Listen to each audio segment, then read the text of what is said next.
মা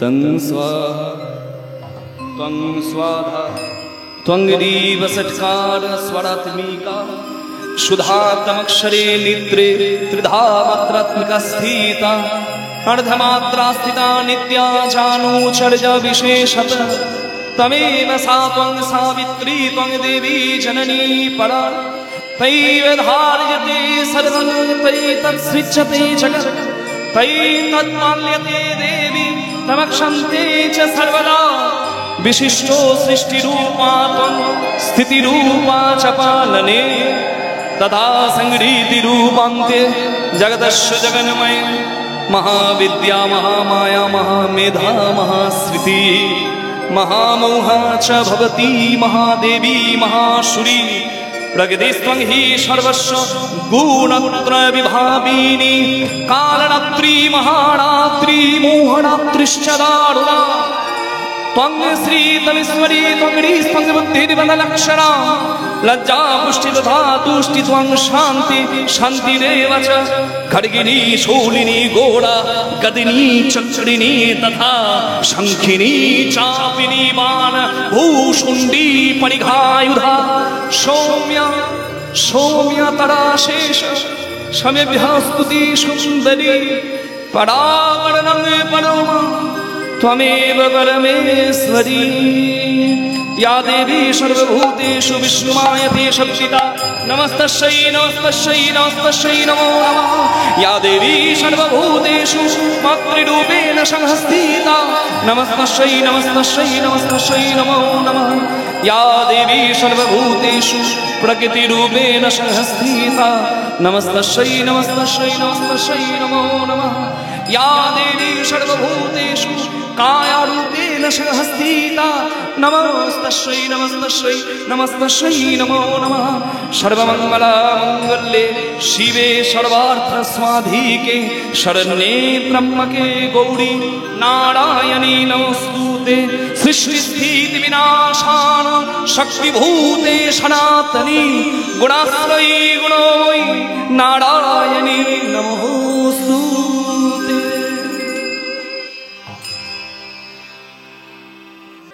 মহালয়া মানে পিতৃপক্ষ শেষ আর দেবী পক্ষের সূত্রপাত। মহালয়া নামটার মানে কি?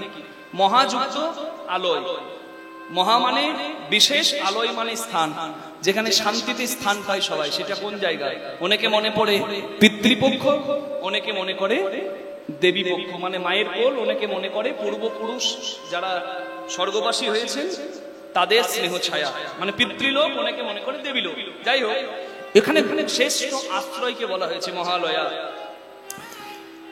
এই যে চলল পিতৃপক্ষ 15 দিন, এরপরে আবার দেবী পক্ষ যাবে 15 দিন।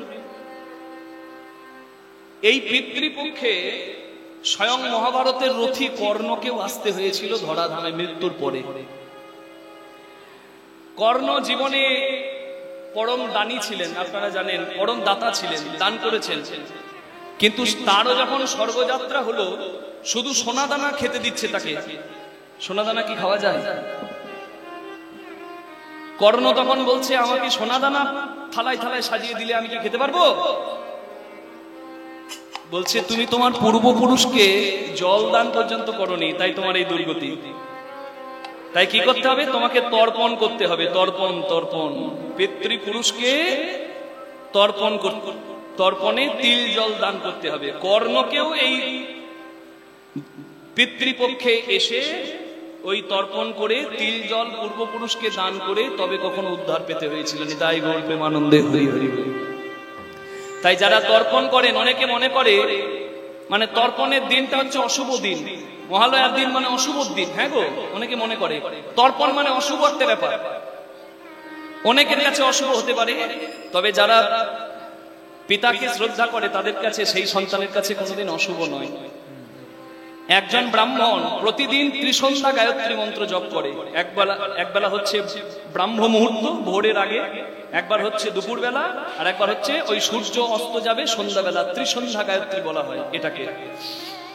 তা এই ত্রিসন্ধ্যা গায়ত্রীতে 18টা 18টা অধ্যায় আছে, তার মধ্যে একটা অধ্যায়, প্রত্যেক ত্রিসন্ধ্যা গায়ত্রীতে 18টা অধ্যায় আছে, তার মধ্যে একটা হলো তর্পণ। তাহলে ব্রাহ্মণ তো দিনে প্রতিদিন তর্পণ করছে, তাহলে ব্রাহ্মণের প্রতিদিনই অশুভ দিন নাকি? তা তো নয়।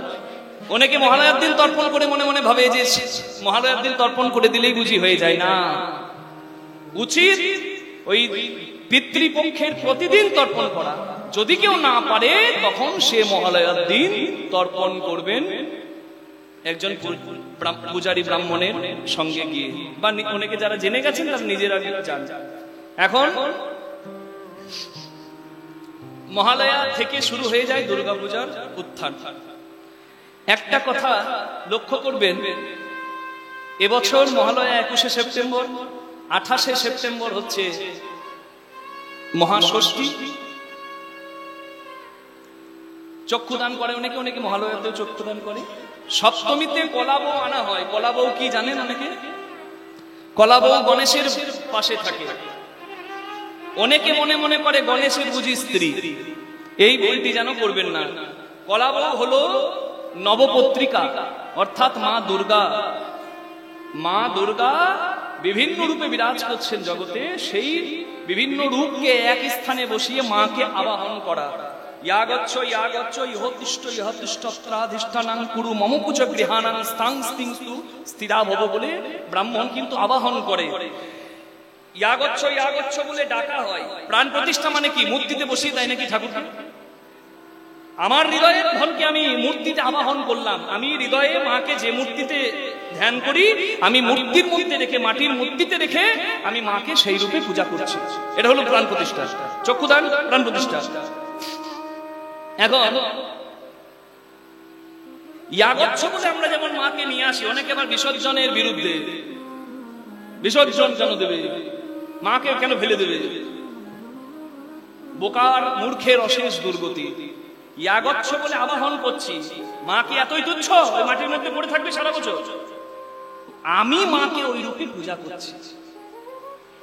ইয়াগচ্ছ বলে ডাকছি, গচ্ছ গচ্ছ বলে আবার বিসর্জনে আমরা ঘট বিসর্জন হয়ে যাচ্ছে, মূর্তিও বিসর্জন হয়ে যাচ্ছে। ঘট বিসর্জনটাই আসল মনে রাখবে। তাহলে নবপত্রিকা মানে মায়ের রূপ, ওটা গণেশের স্ত্রী নয়। নবপত্রিকা মানে দুর্গার 9টি রূপে দুর্গাকে আবাহন করে ওইখানে রাখা হলো। জয় নিতাই। তারপরে জানেন অষ্টমীতে সন্ধি পূজা, অষ্টমীর মহাখ্যান সন্ধি পূজা। সেটি কবে? 29 তারিখ সপ্তমী, 29শে সেপ্টেম্বর। অষ্টমী হবে 30 তারিখ, আর 1 তারিখ মহানবমী। এই যে মায়ের স্নান হয়, লক্ষ্য করেছেন? মা দুর্গার একটা দিব্য স্নান হয়। বিভিন্ন জায়গার মাটি, বিভিন্ন জায়গার জল এনে মাকে স্নান করানো হয়। অনেকে বলে যে দুর্গা পুজোতে মা দুর্গার মূর্তিতে নাকি পতিতালয়ের মাটি ছাড়া দুর্গার মূর্তি হবে না। সম্পূর্ণ ভুল কথা, অশাস্ত্রীয় কথার জগতে প্রচার বেড়ে গেছে। ওই জন্য জগতে মানুষ বিভ্রান্ত হয়ে গেছে। দুর্গার মূর্তি তৈরিতে কোনো প্রয়োজন নেই যে পতিতালয়ের মাটি লাগবেই। কখন লাগে মাটি? যখন মায়ের স্নান হয়। অষ্টমী নবমীতে ওই যে মহা স্নান হয়, ওই স্নানে লাগে। কি লাগে? কোন মাটি? পতিতালয়ের মাটি নয়, বেশ্যাদার মাটি। এখন বেশ্যা মানে কি পতিতা? কখনো না।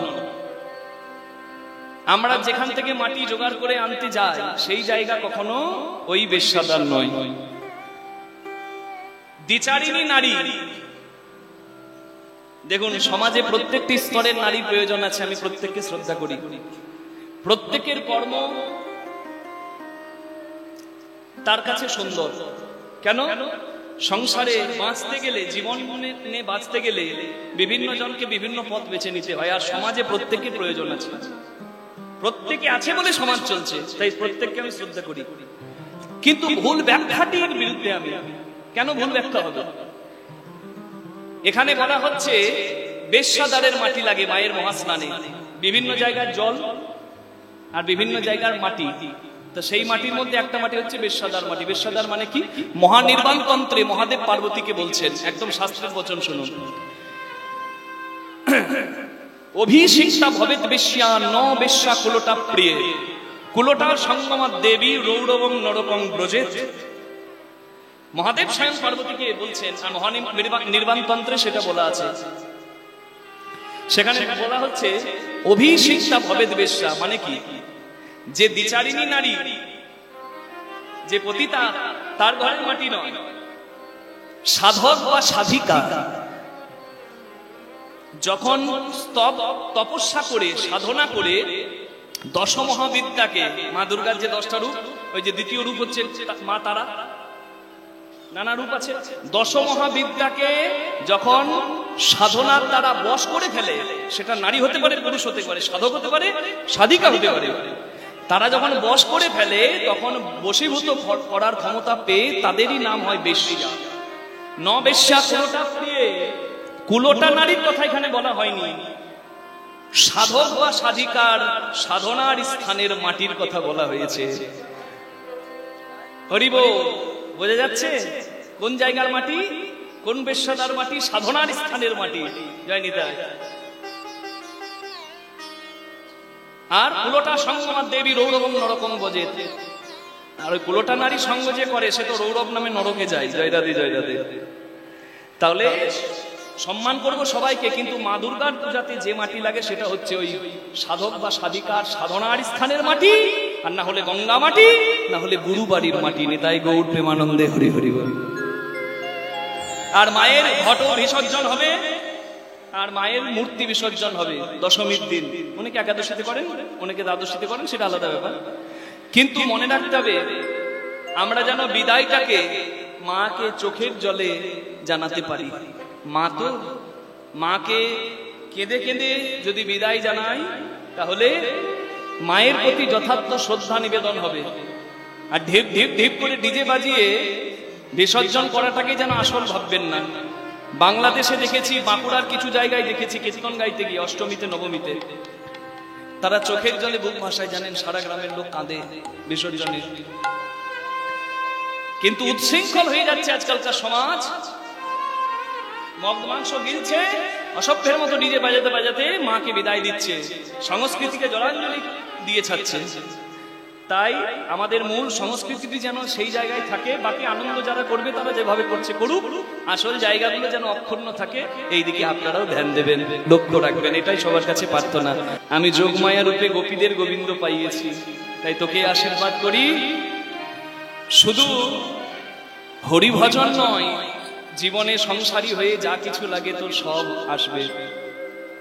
কারণ দুর্গাপূজায় আমরা বলি না, ধনং দেহি যশং দেহি দিশজয়ী, বলি না, আমি ধনও দেব, যশও দেব, সব তোকে দেব। মা দুর্গার আশীর্বাদ পেয়ে গেল। আর কি হলো জানেন? বিদ্যাপতি সিংহ বংশ, মিথিলার রাজবংশ, সেই বংশের রাজকবি হয়ে গেল। বিদ্যাপতির অভাব রইল না, সম্মানও হলো, ধনও এলো, ভজনও শুরু হয়ে গেল। কিন্তু বলে যে অভাগা যেদিকে যায় সাগর শুকিয়ে যায়। ভক্তের ভাগ্যে বাবা দুঃখের দিনে বেশি কিছু মনে করবেন না। কুরুক্ষেত্রের যুদ্ধের শেষে কৃষ্ণ কুন্তির কাছে এসে দাঁড়ালে কুন্তি বলে, কৃষ্ণ তুই সবাইকে তো সব দিলি, আমাকে যত রাজ্যের দুঃখ আছে সব দে। কুন্তি বলে সব দুঃখ দে। কৃষ্ণ বলে, পিসিমা কেউ যে দুঃখ চায়, বলে দুঃখের দিন ছিল তখন তো তুই ছায়ার মতো সঙ্গী ছিলিস, আর সুখের দিন এসেছে আর তুই বিদায় জানিয়ে চলে যাচ্ছিস। যে সুখে কৃষ্ণ চলে যায়, হরি চলে যায়, সেই সুখের আমার দরকার না। সুখে অন্ধ হয়ে যেন হরি ভুলো না ভাই।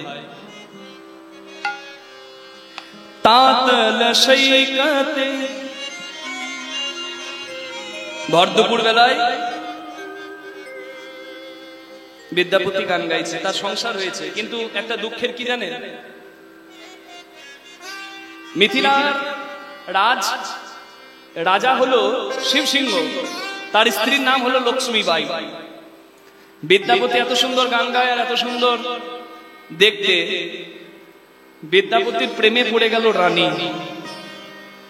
বিদ্যাপতি ভাবছে আমার কলঙ্ক রাখার জায়গা নাই, হে গোবিন্দ তুমি এই দিন দেখালে। আমি ভেবেছিলাম সংসার করব না, কিন্তু এবার দায়ে পড়ে আমায় সংসার করতে হবে, কারণ আমি সংসার করিনি বলে, আমি চিরকুমার বলে হয়তো রানীর আমাকে মনে লেগেছে। না, আমি সংসার করিনি। আর জানেন তো, অসময়ে যদি মানে তাড়াহুড়ো করে যদি কোনো কাজ হয় তাহলে দেখবেন গন্ডগোল হয়ে যায়।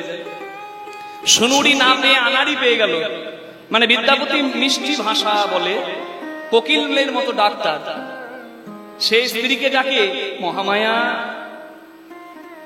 আর তার স্ত্রীর গলা কেমন জানেন মা? যেন ফাটা বাঁশ। বিদ্যাপতি ডাকে মহামায়া, আর মহামায়া উত্তর দেয় কি হয়েছে?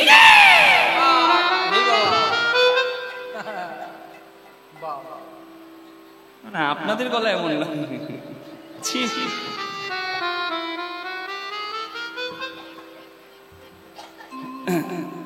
এটা কপাল, বুঝলেন? কিছু করার নাই, কপালের নাম গোপাল। জন্ম মৃত্যু বিবাহ এগুলো কপাল। জয় রাধে জয় রাধে। কার কপালে কি জোটে মা জয়নিতা। বিদ্যাপতি সবের পরোয়া করে না, বলে হে গোবিন্দ যা জুটিয়েছো তাই নিয়ে চলতে হবে, কোনো দুঃখ নাই।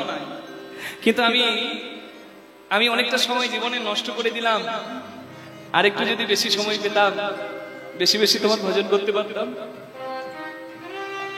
সংসার জীবন করেছে, কিন্তু সংসারে পদে পদে ঘাত পেয়েছে, বুঝলেন? ব্যথা। আর দেখবেন সংসারে যে যত বেশি আঘাত পায় তার হরিভজন তত সুন্দর হয়ে যায়, দরকারও আছে। বিদ্যাপতি ভদ্রপুর বেলায় ঘরে বসে হরি গুণগান গায়। বিদ্যাপতিরই পদ।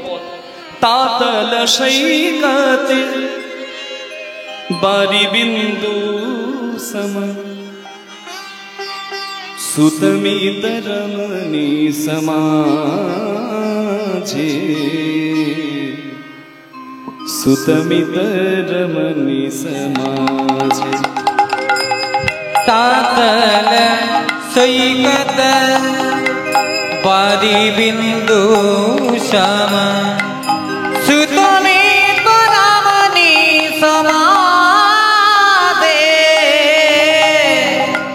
সুতমিত রমণী সমাজে। তোহে বিসরি মন ताहि समर्पलु अब मछु हब कुन काजे अब मुझु हब कुन काजे तातल सैकत बारी बिंदु सम सुतमित रमणी समाजे सुतमित रमणी समाजे। On a burning hot sand, a drop of water cannot survive. একটা তপ্ত বালির উপর এক বিন্দু জল টেকে না, টেকে কি? In the same way, relationships like daughter, sister, family are short-lived. যেমন গরম বালির উপর এক বিন্দু জল ক্ষণস্থায়ী, তেমনি এই মিথ্যা সম্পর্ক আমাদের ক্ষণস্থায়ী, আসল সম্পর্ক নয়। হে মাই লর্ড, হে গোবিন্দ, হে কৃষ্ণা, হে Hari, I forgot you and gave my everything to them. Now what is left for me to do? আমি আমার সর্বস্ব তাদের জন্য করলাম যারা কোনোদিনই আমার পরম আপন ছিল না, আর তাদের জন্য করতে গিয়ে আমি তোমাকে ভুলে গেলাম। এখন আমার দেখছি তোমার জন্য করার মতো সময় খুব কম। आध जन्म हम नीदे गो आईनो, आध जन्म हम नीद गो आईनो, जरा शिशु कत काल भेला, जरा शिशु कत काल गेला, निधुवन रमणी रस रंग मातलो, निधुवन रमणी रस रंग मातलो, तोहे भजब कुन बेला, तोहे भजबे कुन बेला।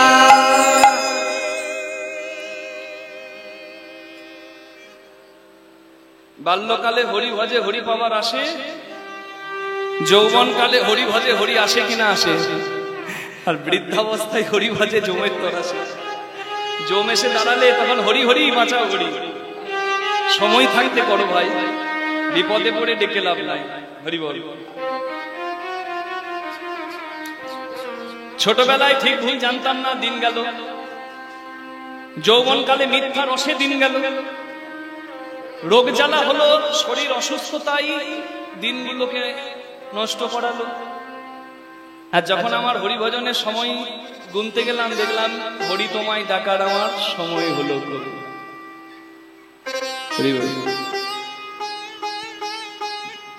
কত চতুরানন মরি মরি যাবত, কত চতুরানন মরি মরি যাবত, না তুয়া আদি অবসানা, না তুয়া আদি অবসানা। তোহে জনমি পুনঃ তোহে সমাবতা, तुहे जनमी पुनः तुहे समावत, सागर लहरी समाना, माधव सागर लहरी समाना। Waves are created in the ocean and merges back into it. সমুদ্র তরঙ্গ সমুদ্র থেকে সৃষ্টি হয়, ঢেউগুলো আবার সমুদ্রেই মিশে যায়। Everything is created from you. যা কিছু জগৎ সংসারে দেখি সব তোমার থেকেই সৃষ্টি হয়েছে আর তোমাতেই মিশে যাবে। Even Brahma, creator of the world, dies again and again, but you, my Lord, has no end and no beginning. Brahma কতবার জন্ম নেয়, কতবার মৃত্যুবরণ করে, কত চতুরানন মরি মরি যাও হতো। চতুরানন ব্রহ্মা কতবার এলো গেল, তোমার আদি অন্ত খুঁজে পেল না।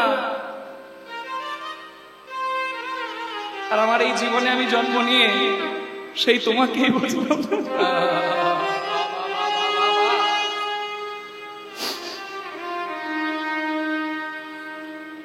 भनये विद्यापति शेष समान भयो, भनये विद्यापति शेष समय भव, तुआ बिन गति नहीं मोरा, माधव तुआ बिना गति नहीं मोरा।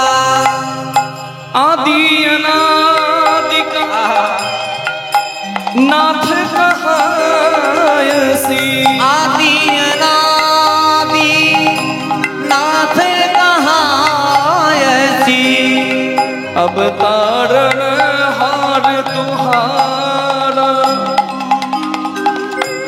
तातल सैकत बारी बिंदु हरि हरि सुतमी करानी समादे, सुतमी करानी समादे, तातल सैकत बारी बिंदु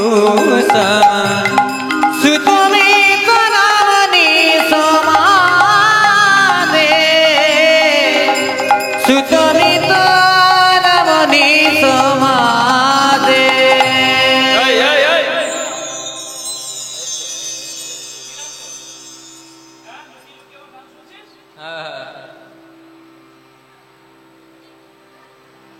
কি নাম রে তোর?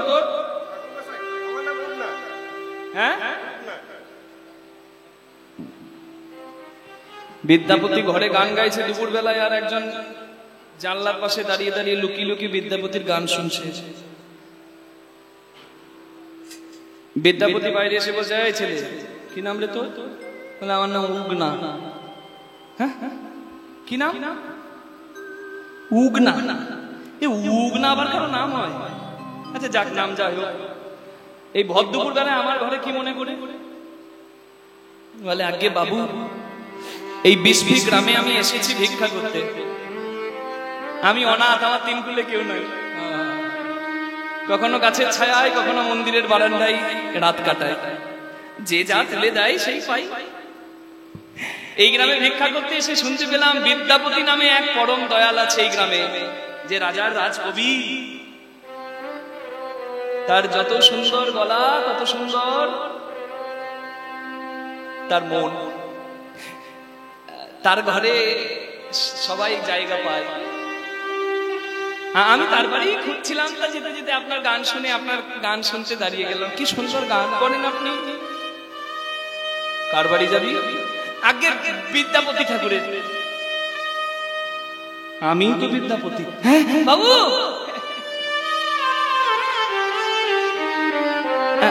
তাহলে আমি আপনার বাড়িতেই এসে করেছি। কি চাস তুই বাবু? আমার আশ্রয় নাই,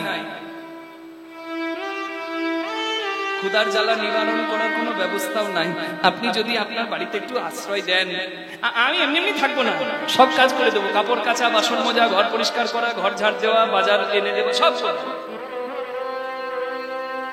বিদ্যাপতি চিন্তা করলো, হে গোবিন্দ, তুমি তো আমাকে সন্তান দাওনি, এই ছেলেটা আমার সন্তান তুল্য, দেখে মনে হচ্ছে অনেকদিন ভালো করে খেতেও পাইনি, একদম রোগ ধরা শরীর, একে যদি সন্তান স্নেহে আমি ঘরে জায়গা দিই, আমার ওই ফাঁকা জায়গাটা একটু ভর্তি হবে। কিন্তু আমি রাগ না বললেই তো হবে না, আমি সংসার করেছি, আমার ঘরে আরেকজন আছে, তার অনুমতি না নিয়ে বাবা ঘরে দ্বন্দ্ব লেগে যাবে।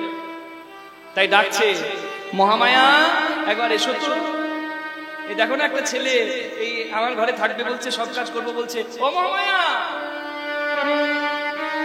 একবার এসো। দুটি সেবা করে সবে ঘুমটা লেগেছিল, বুঝলেন, কাঁচা ঘুম ভাঙিয়ে দিয়েছে। কি হবে বুঝতে পারলেন?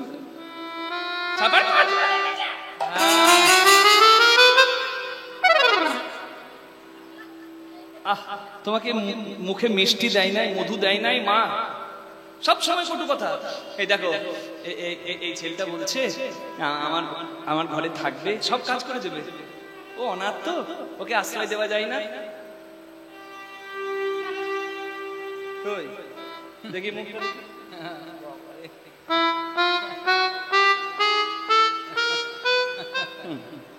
তুই কাজ কি করবি? তুই তো হাওয়াতে নিজেই উড়ে পালাবি।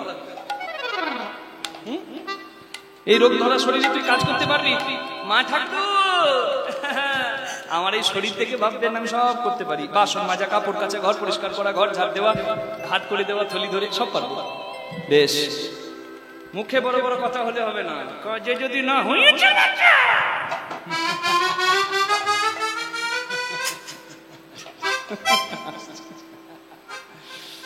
এই শুরু হয়ে গেল ঘরে জায়গা এবং গৃহকর্ম সব করে। কি করে জানেন? জল তুলে দেয় কুয়া থেকে, ঝাঁট দেয়, ঘর মোছে, বিছানার চাদর পরিষ্কার করে। বিদ্যাপতি ঠাকুর স্নানে গেলে তাকে তেল মাখিয়ে দেয়, কিন্তু বিদ্যাপতি তখনও জানতে পারে নাই যে চাকর সেজে আসা ছেলেটাকে।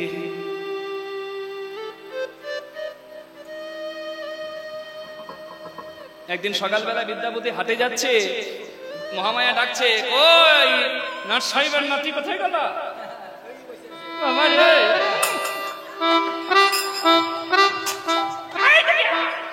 মা আমাকে আমি কিছু করবো?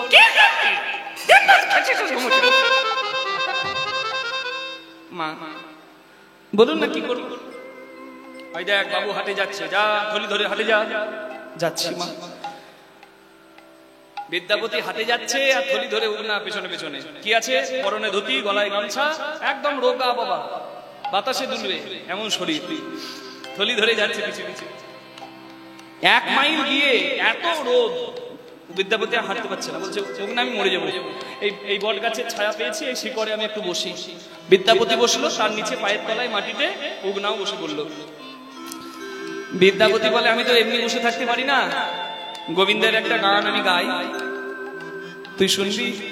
বলে বাবু আপনার গান অমৃত, আমার কি ভাগ্য আমাকে শোনান। বলে আমার গান তুই বুঝবি? বলে বুঝিয়ে বুঝিয়ে বললে বুঝবো না কেন, কি বুঝিয়ে বুঝিয়ে বললে বুঝতে পারবো। তবে শোন, মাধব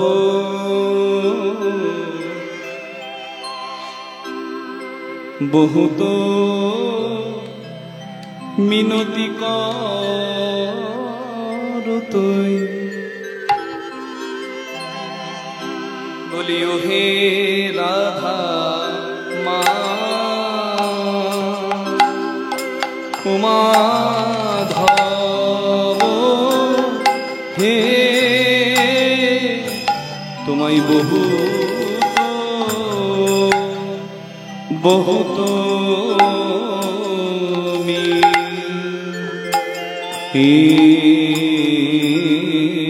মিনতি বহুত মিনতি করু তো হে বলিও হে রাধা মা মাধব এই নিবেদন তব পাই হে যেন চরণ ছাড়া করো তুমি না হে এই নিবেদন তব পাই হে যেন চরণ ছাড়া করো না হে নিবেদন তব পাই হে চরণ ছাড়া করো না হে নিবেদন তব পাই হে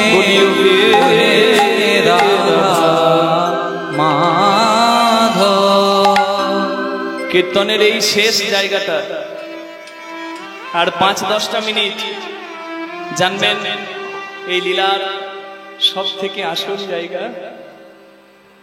আমাদেরও জ্ঞান চোখ খুলে যেতে পারে মা।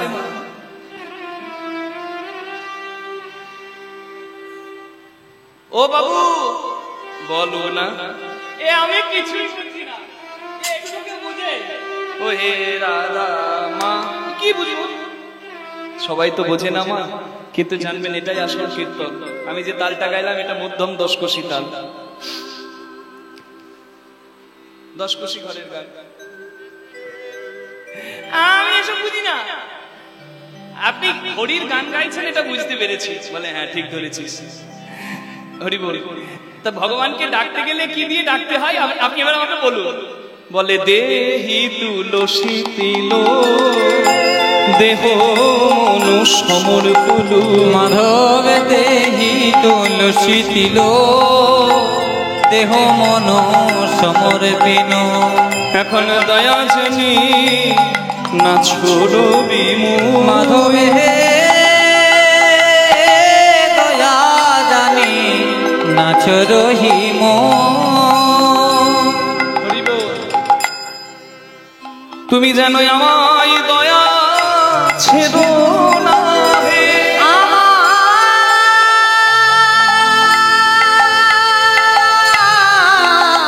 দয়া ছেড়ো না হে, মাধব আমি চিরই অপরাধী বলে যেন আমায় দয়া ছেড়ো না হে। বাবু তাহলে তুলসী পাতা দিয়েই ডাকতে হয়। আর যদি কারো তুলসী পাতা না থাকে, বলে থাকলেও হবে আর না থাকলেও হবে। মন হবে তুলসী, ভক্তি হবে চন্দন, চোখের জল হবে গঙ্গা জল। ভাবগ্রাহী জনার্দনকে ডাকতে গেলে আর কি চাই? পত্রং পুষ্পং ফলং তয়ং জমে ভক্তা প্রযচ্ছতি তদহং ভক্তি পরিতোষ্ণামি প্রযতাত্মন। আচ্ছা কি কি গুণ লাগে কৃষ্ণ ভক্ত হতে গেলে? কি কি গুণ লাগে? বলে গুণ থাকলেও হয় আর না থাকলেও হয়, কোনো গুণ লাগে না। গণইতে দোষ গুণলেশ না পাওবি জব তুহু করবি বিচার, মাধবে যাব তুহু করবি বিচার। বাবা সে কি কৃষ্ণ ভক্ত হওয়া যায়? তা গুণ নাই, কৃষ্ণের নাম না হয় করা যায়, কিন্তু কৃষ্ণ কৃপা করবে কেন? করবে কেন? কারণ সে জগতের নাথ, জগন্নাথ, জগতের সবাই তার সন্তান। তু হু জগন্নাথ জগতে কহয়সী, তু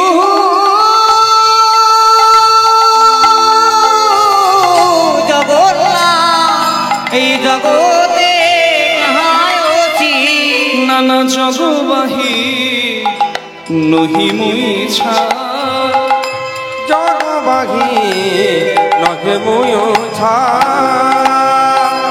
কিয়ে মানুষ পশু পাখি কিয়ে জন্মে, অথবা কীট পতঙ্গ, ওহে মাধব অথবা কীট পতঙ্গ, জানি গরম বিপাকে গতাগতি পুন পুন,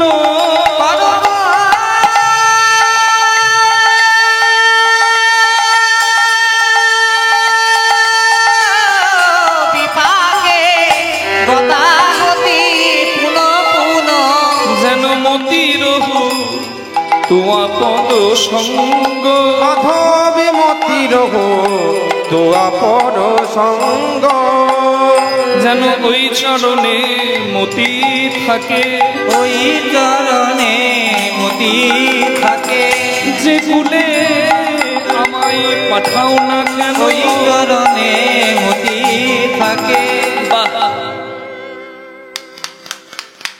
বাবাবু সে বাবা আর আমরা সন্তান, ছেলের ভুল যেমন বাবা ক্ষমা করে, তেমনি আমাদের ভুল জগৎ পিতা গোবিন্দ ক্ষমা করে দেবে।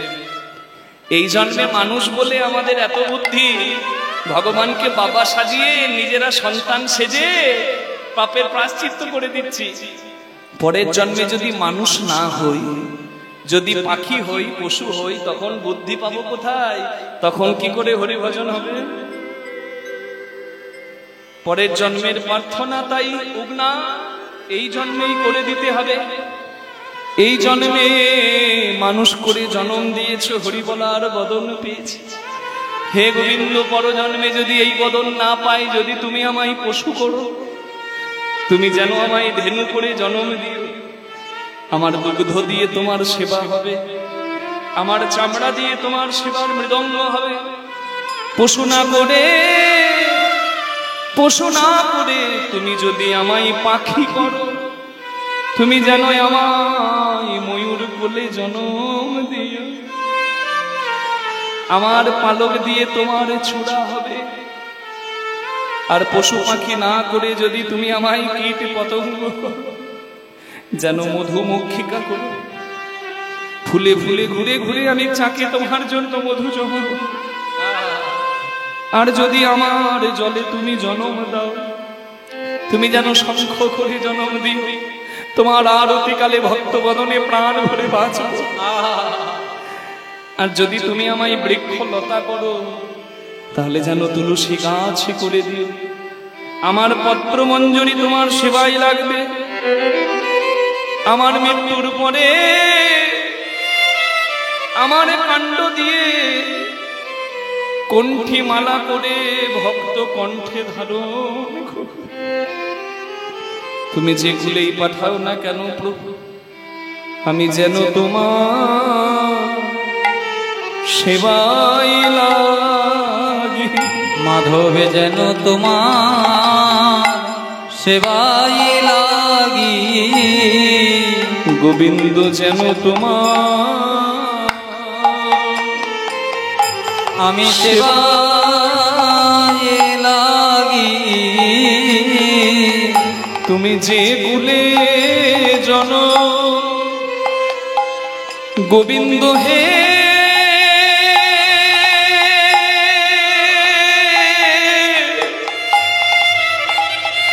তুমি পাঠাও না কেন, আমি যেন তোমার সেবাই লাগি। পাদ পবাদ মিচ্ছন্তি বাচ মিচ্ছন্তি পাশবা, দেবতা মানবিচ্ছন্তি সুখমিচ্ছন্তি মানব। তুমি যদি আবার ভাগ্য গুণে আমায় মানুষ করে দাও, তাহলে যেন কোনো হরি ভক্তের ঘরে জনম দিও। হরি ভক্তের ঘরে আমার জনম দিও, কৃষ্ণ ভক্তের ঘরে আবার জনম দিও। আমি মনের সাধে তোমার নাম গাহিব। হরি ভক্তের ঘরে আমার জনম দিও। এতক্ষণ উগনা কথা বলছিল, কিন্তু উগনা আর কিছু বলতে পারছে না। বিদ্যাপতি দেখছে উগনা শুধু ঝরঝর করে কাঁদছে আর হাত জোর করে বসে আছে।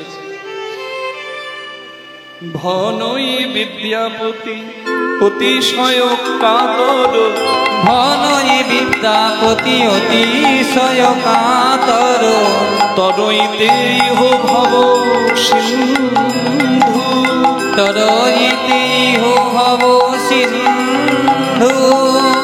তুয়া পদ পল্লব করু মাধবে তোমা পদ পল্লব করু অবলম্বন, তিলয়াধ দেহ দিন তিলয়াদ দেহ দিন বন্ধু।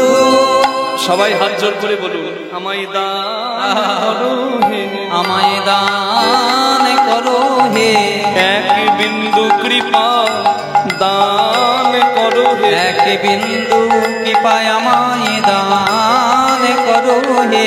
নানা ফুরাবে না, নানা ফুরাবে না হে, এক বিন্দু দানে সিন্ধু ফুরাবে না হে। এক বিন্দু দানে সিন্ধু, বলি হে কৃষ্ণ করুণা এক সিন্ধু, বিন্দু দানে সিন্ধু, হে কৃষ্ণ এক বিন্দু দানে সিন্ধু, হে কৃষ্ণ করুণা সিন্ধু, এক বিন্দু দানে সিন্ধু, হে কৃষ্ণ করুণা সিন্ধু, এক বিন্দু দানে সিন্ধু ফুরাবে না।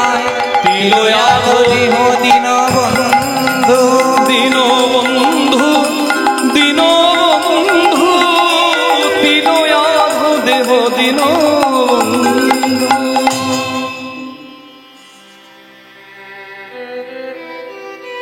উগনার চোখ আর খুলছে না।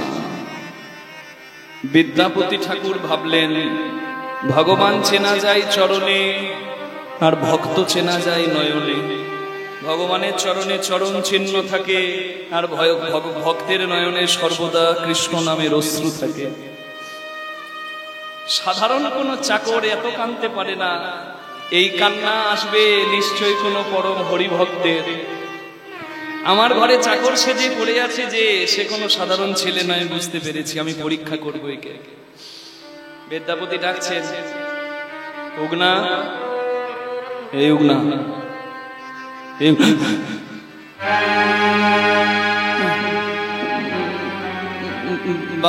বাবু আপনি আমায় ডাকলেন? আমি গানটা লিখলাম, আমি গানটা সুর দিলাম, আমার যত না প্রেম এলো, আমার থেকে তোর বেশি প্রেম এসেছে, চোখের জল এত বাবা। উগনা, এই দেখ গান গাইতে গাইতে না আমার গলাটা শুকিয়ে গেছে, তুই আমাকে একটু জল খাওয়াবি বাবা, না আমি তেষ্টায় মরে যাবো। জল খাবে? জল জল জল আনছি আনছি। তাই তো আপনি আমায় অমৃত পান করালেন, আমি আপনাকে জল পান করাবো না? এক্ষুনি আনছি। উগনা গেল জল আনতে। বিদ্যাপতি ভালো করেই জানতো যে জায়গায় দাঁড়িয়ে বিদ্যাপতি জল আনতে পাঠালো সেই জায়গার আশেপাশে কোথাও জল নাই। এটাই পরীক্ষা। মাইল হেঁটে গেলেও জল পাবে না, নদী নালা খাল বিল পুকুর ডোবা সাগর কিচ্ছু না, কারণ ওই রাস্তা দিয়ে বিদ্যাপতি বহুবার গেছে, জানে বিদ্যাপতি। বিদ্যাপতি ভাবছে যদি সাধারণ ছেলে হয় তাহলে আমাকে জল খাওয়াতে পারবে না, কিন্তু যদি সাধারণ না হয়ে এই উগনা কোন অসাধারণ কেউ হয়, তাহলে আমি ওকে নামামৃত পান করিয়েছি, আমার দেশটায় ও আমাকে অন্তত জল খাইয়ে ঋণ শোধ করবে। এদিক ওদিক ঘুরে উগনা জল না পেয়ে গাছের আড়ালে গিয়ে নিজের মাথা থেকে বট পাতার ঠোঙাতে জল ভরে বিদ্যাপতি ঠাকুরের সামনে দাঁড়িয়ে বললেন, বাবু আপনি পান করুন, আমি এনেছি। দাঁড়াও, আমি ভেবেছিলাম যাতাই সত্যি হতো, তুই এই জল কোথায় পেলি? আশেপাশে নদী নালা খাল বিল পুকুর ডোবা কিচ্ছু নাই, তাহলে জল পেলি কোথায়? তুই বল, না হলে আমি তেষ্টায় মরে গেলেও জল গ্রহণ করবো না। উগনা বুঝতে পারলো ধরা পড়ে গেছে। উগনা বলে, বিদ্যাপতি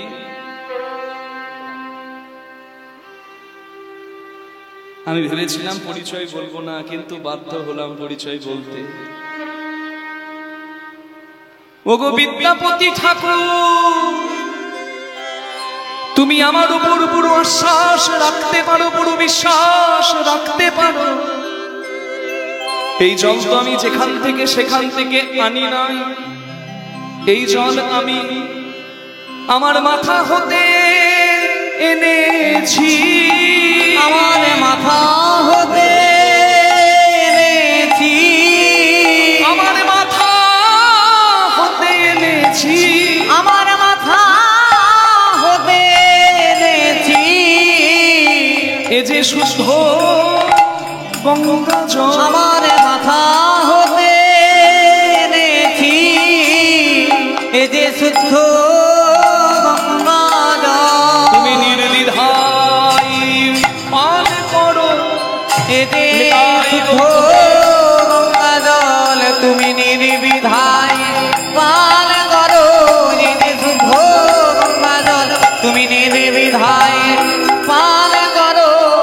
আমার মাথা হতে এনেছি। কি বললি উগনা? এই জল তুই মাথা থেকে এনেছিস? মাথা থেকে জল আনলি? মাথাতে জল কোনো মানুষের থাকে না। শিরে জটা তিলোচন, ভস্য অঙ্গে বিভূষণ, সদাই জপয়ে রাম নাম। মাথায় গঙ্গাধারী হলো আমার মহাদেব। তুই আমার ঘরে এসে আমার ঘর ঝাড় দিলি, আমার ঘর মুছলি, কুয়া থেকে জল তুললি, আমার বিছানার চাদর পরিষ্কার করলি। আমি স্নান করব বলে আমার গায়ে তেল মাখিয়ে দিলি। আর এখন তুই চাকর সেজে শেষে আমায় পরিচয় দিচ্ছিস। তোর মাথার ওপর জল ধারণ করে তুই কে? উগনা তুই কে? তবে উগনা দেখাইল আপন স্বরূপ, আপন স্বরূপ। উগনা ধরিল তখন দেবাদিদেব মহাদেব,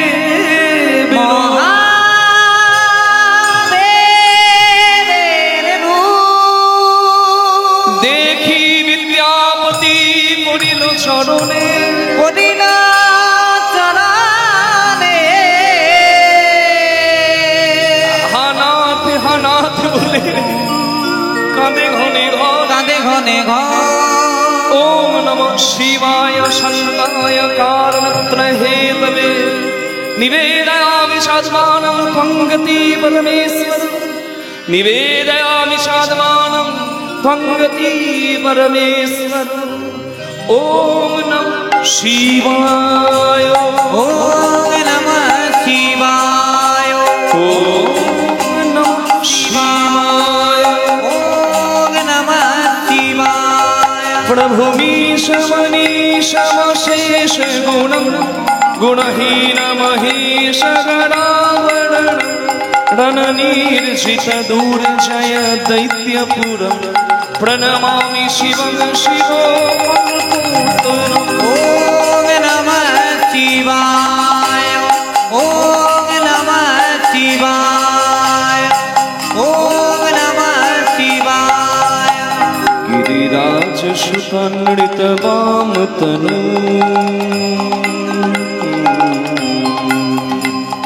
गिरिराज राज सुषाणित बाम तनु तनु निंदित राजित कोटि विधु विधि विष्णु शिरोधित पाद जुगम प्रणमामि शिवं शिवो ओम नमः शिवाय ओम नमः शिवाय ओम नमः शिवाय।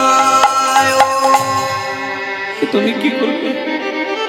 আমার বাবা, আমার দাদু, আমার পূর্বপুরুষ তোমার চরণে বেলপাতা দিয়েছে, আর তুমি কিনা আমার ঘরে এসে চাকর হয়ে আমায় অপরাধী করলে বাবা। চুপ, একদম চুপ। ছেলের কষ্ট দেখে বাবা যদি একটু ছেলেকে সেবা করে, ছেলের কি পাপ লাগে? আমি একটু আগে পরিচয় দিয়েছিলাম, আমার বাবা আমার মা দুজনেই কীর্তন গায়ক গায়িকা। আমার বাবা তো এখনো কীর্তন গান করেন। আমার বাবা রাত জেগে ধরুন বাড়ি ফিরছে, আমিও রাত জেগে বাড়ি ফিরলাম কখনো। যখন পরের দিন আর গান থাকে না, তখন তো একদম বাড়ি চলে যায়। তো এরকমই একদিন আমি রাত জেগে বাড়ি ফিরেছি, সকালবেলায় মরার মতো ঘুমাচ্ছি বাড়িতে, ঘরে গিয়ে বাবাও ফিরেছে। কারণ বাবা দেখছে আমার কষ্ট, বাবাও এসেছে কষ্ট করে, কিন্তু বাবা এক মাকে তেল গরম করিয়ে দেখছি খুব যত্ন করে আমাকে তেল মাখাচ্ছে। দাঁড়িয়ে দাঁড়িয়ে পাগুলোতে ব্যথা হয়ে যায় তো অনেকক্ষণ, বাবা তেল মাখাচ্ছে। আমার ঘুম ভেঙে গেছে, আমি বাবাকে ধরে বলছি, বাবা, বাবার সেবা করা সন্তানের ধর্ম। আমি সুযোগ যখন পাই করি, আমি তো তেমন পাই না সুযোগ। তা তুমি আমাকে পায়ে হাত দিয়ে আমার পাপটা বাড়াচ্ছ না? আমাকে মাথায় হাত দিয়ে বলে, ছেলের কষ্ট দেখে বাবা যদি ছেলেকে একটু আদর করে, এতে ছেলের পাপ লাগে না রে বাবা। আমার ওই কথাটাই মনে পড়ে গেল। মহাদেব বলছে, আমি তোর বাবা, তুই আমার সন্তান বিদ্যাপতি। তোর মুখে হরিভজন শোনার জন্য আমি চাকর হয়ে তোর ঘরে পড়েছিলাম। হরিভজন আমি এত ভালোবাসি, আমাকে যদি তোর গিন্নির ঝাঁটা খেতে হয়, লাঠির বাড়ি খেতে হয়, তাও মেনে নেব, কিন্তু আমি হরিভজন শুনব। হরিবল। শিবের এত প্রিয় হরিভজন, আর আমরা আশ্রয় করতে পারলাম না। হরিবল।